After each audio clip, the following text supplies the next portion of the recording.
Hello everybody and welcome to this DVD on one of my favourite openings, the Albin Counter-Gambit, which is, as you can see on the board here, after d4, d5, c4, the move pawn to e5 on the second move.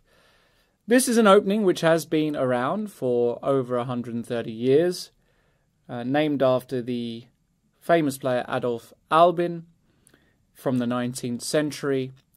And for me, it's one of the most underrated openings, gambits-wise, that black has at his disposal against queen's pawn standard openings. Of course, the Albin, after d4, d5, cannot be played after the move to knight f3. Nevertheless, that doesn't really concern us because probably over 70% of players in this position with white will choose the move pawn to c4. So you're guaranteed to get this a lot of the time. What is the gambit all about? Well, clearly it's a gambit because white can win a pawn in the center, but black answers with the move pawn to d4. And what black claims is that by sacrificing a pawn like so, this pawn on d4 acts as a very big nuisance in the white position, a wedge, which restricts white's development, especially of this bishop on f1, moreover allowing black to sometimes bring his bishop out with check, which can cause some issues, and a bit like a Budapest gambit, where black intends to recapture that pawn in a few moves and have a very free and liberal position. So the gambit itself is one that, and I've studied many gambits, one that I believe is absolutely sound, and one that I have not been able to refute after extensive weeks and months of studying this with some of the strongest computers in the world at the moment. What I've done in this DVD is I've gone through the opening systematically. I've looked at all of the white replies, including the Albin Counter-Gambit declined variations on move 3, where white plays moves like e3, or knight to c3, or knight to f3, or c takes d5, where white doesn't accept the gauntlet. But of course, that the bulk of this DVD concentrates on the move d takes e5, and after d4, the whole host of different variations that exist. And there are many. Knight f3, knight c6, and the move a3, which is the main line. We have knight f3, knight c6, and the tricky knight b to d2. We have the lines involving a3, knight c6, and a quick e3. And of course, we have lines involving the very simple knight f3, knight c6, and now white getting on with things, and g3, amongst others. So this is a complete repertoire for black.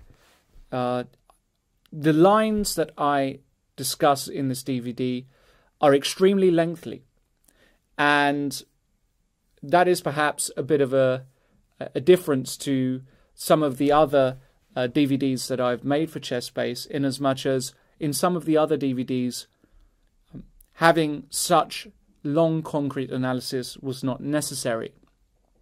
Nevertheless, I found for the Albin, especially given the complex nature of certain positions arising from the main theoretical lines, that including the most in-depth analysis that I've ever done for such a project was absolutely necessary. So I hope you take advantage of that. And what I'll urge is all of you guys who have purchased this DVD is that you do repeat the lines time and time again, because they are long, they are complicated.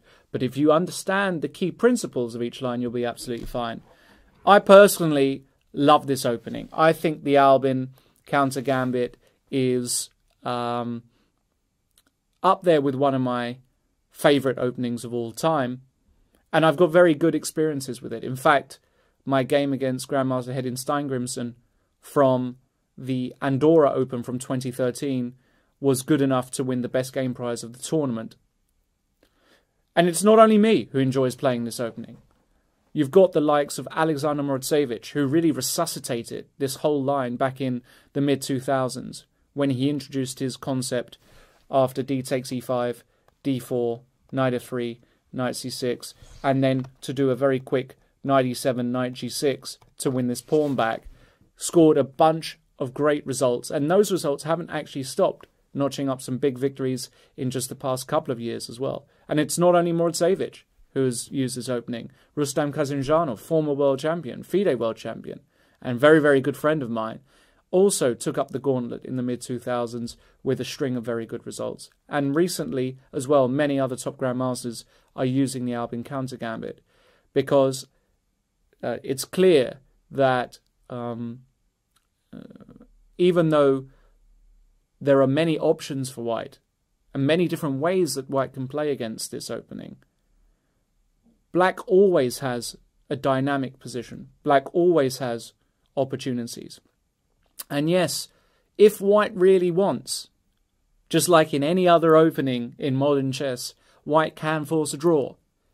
But he's going to have to know what he's doing to a level which way surpasses the level that most people watching this DVD will know. We're talking about super grandmaster strength. We're talking about knowing 25 moves of precise theory from the white side.